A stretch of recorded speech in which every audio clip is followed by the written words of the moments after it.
Hello friends, आज हम जानेंगे Hyundai की ये कार है i10 मॉडल। इसके अंदर एयरबैग सिस्टम लगा हुआ है। अगर इसके अंदर एयरबैग की लाइट आती है तो आपको कैसे पता लगेगा कि एयरबैग की लाइट होती कैसी है और ये किस कंडीशन में आती है, उसे हम जानेंगे। तो जब आप इग्निशन ऑन करते हैं तो कार के अंदर सारी लाइटें आनी चाहिए, उसके बारे में हम जानेंगे। आगे हम बताएंगे कि ये कैसे दिखती है। जब आप अंदर बैठकर इग्निशन स्विच ऑन करते हैं तो इजीली आपको सारी लाइटें दिखने को मिलती हैं। और जब आप इग्निशन ऑन करके नहीं गाड़ी को इंजन स्टार्ट कर देते हैं तो आपको कोई भी इसके अंदर लाइट्स नहीं देखने को मिलनी चाहिए। अगर आपको देखने को मिल रही है अल्टरनेटर लाइट, बैटरी की लाइट, अगर आपकी ईसीएम की लाइट, अगर आपके एबीएस की लाइट और अगर आपके एसआरएस की लाइट अगर देखने को मिलता है तो इस कार के अंदर आपको ये पता होना चाहिए कि कार के अंदर कुछ ना कुछ फॉल्ट आ चुका है, जिसके कारण कार को वर्कशॉप में चेक कराने की बहुत ही ज़रूरत है। तो अब ये कार के अंदर इग्निशन ऑन है, आरपीएम भी आपको दिखा रहा है। अगर ये लाइट आ रही है तो ये हमें पता लग गया कि कार के अंदर एयरबैग सिस्टम में कुछ ना कुछ फॉल्ट आ चुका है, जिस कारण से कार का जो सेफ्टी सिस्टम है वो काम नहीं करेगा। अगर अंदर आगे से इम्पैक्ट होता है तो कार में जो अंदर पैसेंजर बैठे हैं उन्हें कुछ ना कुछ नुकसान होने की संभावना रहती है। तो अब हम जानते हैं कि इस कार के अंदर कौन से ऐसे पार्ट हैं जो ख़राब होने से ये कार के अंदर ये लाइट आ जाती है, जिससे हमें पता लग जाता है कि कार के अंदर कुछ ना कुछ फॉल्ट आ गया है। और ये बताती है कि ये किस चीज़ को इंडिकेशन करती है। अगर अल्टरनेटर लाइट आती है तो हमें पता लगता है कि कार का अल्टरनेटर काम नहीं कर रहा और बैटरी हमारी चार्ज नहीं होगी। अगर भी हमारी ऑयल की लाइट आ रही है तो इससे पता लगता है कि हमारे इंजन के अंदर ऑयल नहीं है। अगर हमारे एबीएस की लाइट आ रही है तो हमें पता लग जाएगा कि हमारा एबीएस सिस्टम काम नहीं करेगा। जब हम ब्रेक लेंगे तो एबीएस सिस्टम में कुछ ना कुछ फॉल्ट आएगा।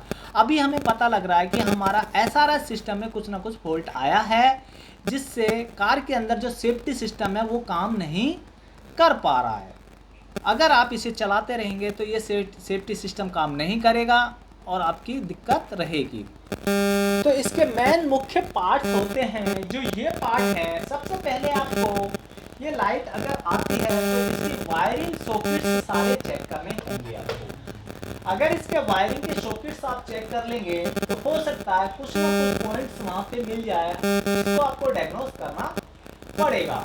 दूसरा, इससे आगे हम चलते हैं, इसके अगर फ्रंट में जो बम्पर में इम्पैक्ट सेंसर लगा हुआ है वो सेंसर अगर खराब हो जाता है या वायरिंग इशू आ जाता है या कपलर टूट जाता है या लूज हो जाता है तो भी ये एबीएस की लाइट आती रहेगी, जिसे हम एसआरएस लाइट कहते हैं। ये आपको क्लस्टर मीटर में इंडिकेट करती रहेगी और आपको महसूस हो जाएगा कि मेरे एबीएस सिस्टम में, एसआरएस सिस्टम में कुछ ना कुछ फॉल्ट आ गया है।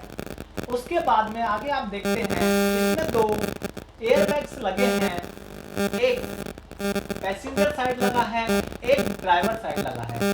जो ड्राइवर साइड आप देखेंगे तो आपका जो स्टीयरिंग व्हील होता है उसके ऊपर जहाँ हॉर्न पैड होता है उसमें ये इनबिल्ड होता है। और पैसेंजर साइड जो एयरबैग है, जहां आप ग्लो बॉक्स देखते हैं, ग्लो बॉक्स के ऊपर जो डैशबोर्ड है वहां पे आपको एयरबैग दिख जाएगा। वहां पे आपको लिखा भी दिखेगा, एयरबैग लिखा होता है। स्टीयरिंग पैड के ऊपर भी आपको एयरबैग दिखने को दिखा मिलेगा। अब हम आप देखते हैं अगर ये खराब होता है तो आपको इनकी वायरिंग चेक करनी है और ये एयरबैग का यूनिट्स को चेंज करना होगा। उसके आगे आप देखेंगे इसका जो एसआरएस कंट्रोलर यूनिट होता है, अगर वो खराब होता है तो भी आपकी एसआरएस लाइट आ जाएगी और आपको पता लग जाएगा कि मेरे एशिया सिस्टम में कुछ ना फॉल्ट आया है। तो ये एसआरएस लाइट का कंट्रोलर को पूरी वायरिंग को चेक करना होगा अगर आप इसको नहीं चेक करेंगे तो आपकी कार के अंदर ये लाइट हमेशा आती रहेगी। अगर आप एक और चीज़ है, अगर आप इसे चेक कर रहे हैं तो सबसे पहले सेफ्टी से आपको करना होगा। अगर आपने गलती से कोई तार शॉर्ट सर्किट कर दिया तो ये एयर बैग ऑटोमेटिक खुल जाएंगे, बिना इम्पैक्ट के ही ये खुल सकते हैं। इसलिए आपको प्रॉपर तरीके से इसमें डायग्नोस करना होगा और मल्टीमीटर और टैकोमीटर का यूज़ करना होगा। अगर आप इसका यूज़ नहीं करते हैं तो कुछ ना कुछ डैमेज कर देंगे। तो ये हमने देखा कि ये 4 ऐसे पार्ट होते हैं जिसे एसआरएस की लाइट आती है, उसे हमें प्रॉपर चेक करना होगा।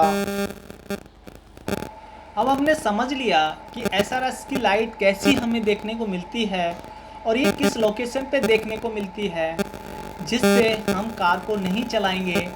और सबसे पहले इसे हम वर्कशॉप में चेक करा के इसको प्रॉब्लम को सॉर्ट आउट करेंगे। अगर हम नहीं करेंगे तो हमारी कार के अंदर सेफ्टी सिस्टम काम नहीं करेगा। तो दोस्तों ये हमने देखा।